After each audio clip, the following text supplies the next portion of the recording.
SK텔레콤이 유심 해킹으로 고객이 줄어들 것을 우려한 것일까요? 지난 주말 사이 엄청난 페이백까지 뿌리면서 갤럭시 S25와 아이폰 16 프로 시리즈로 고객 유치에 공을 들인다는 충격적인 소식이 나왔습니다. 거기다 유심 재고 부족에 보안 서비스 먹통까지 논란이 되고 있는데요. SKT에 더해 KS 한국 고용 정보의 엄청난 개인정보 추가 유출 소식까지 빠르고 깊이 있게 살펴봤습니다. 가장 먼저 SKT는 역대급 대란이라고 할 정도로 엄청난 돈을 뿌리면서 타사 고객 유치에 열을 올리는 상황입니다. 기존 SKT 고객들은 정보 유출로 고통을 겪는 가운데 가입자 이탈로 인한 피해를 줄이기 위해 타사 고객들을 유인하면서 돈을 뿌리는 것이죠. 실제 다양한 커뮤니티에서는 SKT 역대급 대란이라면서 갤럭시 S25 기본형을 구입하면 오히려 40만 원을 받을 수 있고 갤럭시 S25 울트라의 경우 20만 원도 안 되는 비용으로 구입이 가능하다는 인증글들이 올라오고 있습니다. 아이폰 16 프로 맥스 역시 거의 공짜에 가까운 비용으로 풀리면서 엄청나게 많은 소비자들이 SKT로 넘어가는 상황인데요. 여기서 문제점은 이러한 혜택이 모든 사용자를 대상으로 한 것도 아니고 기존 SKT 고객들을 위한 보상도 아니라는 데 있습니다. 그러니까 정보를 아는 소비자들만 혜택을 받으면서 거의 공짜에 심지어 페이백을 받으면서 새 폰을 사용할 수 있는 것이죠. 무엇보다 SKT 고객들은 유심 교체를 비롯해 피해 예방을 위해 고군분투하는 가운데 고객 유치에만 열을 올리는 모습이 충격을 주고 있는데요. 무려 150만 원을 가볍게 넘어서는 지원금은 SKT의 지원 없이 대리점 단독으로는 불가능한 수준이라는 점에서 이러한 정책은 실망감을 넘어 분노를 일으킬 수밖에 없어 보입니다.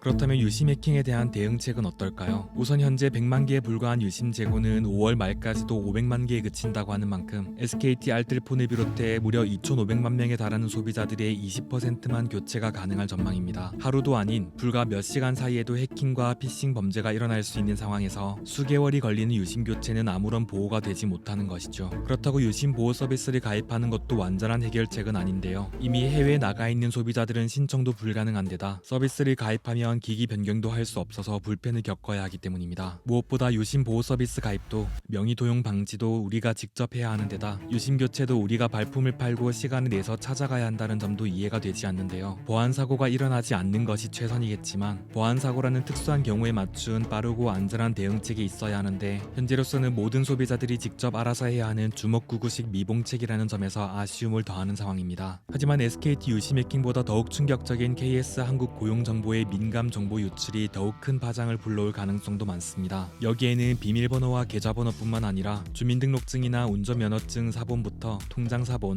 근로계약서, 가족관계 증명서, 주민등록 등본까지 개인을 식별하고 사칭할 수 있는 거의 모든 문서가 원본 형태로 포함되어 있기 때문입니다. 심지어 이러한 민감한 정보가 다크웹에서 이미 판매가 되고 있다는 점에서도 보안 사고 우려가 커지고 있는데요. 유심과 같이 교체를 하거나 차단 서비스를 이용할 수도 없는 민감하고 고유한 개인정보가 유출되고 악용된다면 그 피해는 상상할 수 없을 만큼 커질 수 있는 것이죠. 무엇보다 AI 기술의 발달로 이렇게 유출된 정보들을 모두 취합해서 장기간에 걸친 해킹과 피싱 범죄를 일으킨다면 그 파장은 사회의 기반마저 뒤흔들어 놓을지도 모릅니다. 이처럼 심각하고 민감한 개인정보 유출에도 자신들의 이익과 소비자들이 놓치지 않으려 하는 모습을 어떻게 이해해야 할까요? 거의 모든 개인정보가 유출되어도 사과하면 그만이고 몇십억에 그치는 과징금만 내면 없던 일이 되는 상황에서는 이러한 문제가 언제라도 반복될지 모릅니다. AI 기술이 인간의 능력을 훨씬 더 빠르게 추월하고 가속도까지 붙으면서 머지않아 그 어떤 보안 기술도 뛰어넘는 해킹 사고가 발생될 가능성도 많은데요. 어떠한 혁신적인 기술도 미래를 위한 먹거리도 결국 소비자들 없이는 만들 수 없다는 것을 기억하면서 가장 중요한 소비자 보호를 최우선에 두기를 바랄 수밖에 없어 보입니다. 과연 SKT 유심 해킹 사태가 어디까지 번지게 될지, 하루빨리 매듭을 지을 수는 있을지, SKT에 대한 소비자들의 평가는 어떻게 될지 관심을 가지고 지켜봐야겠습니다. 이상 맥가이버였습니다.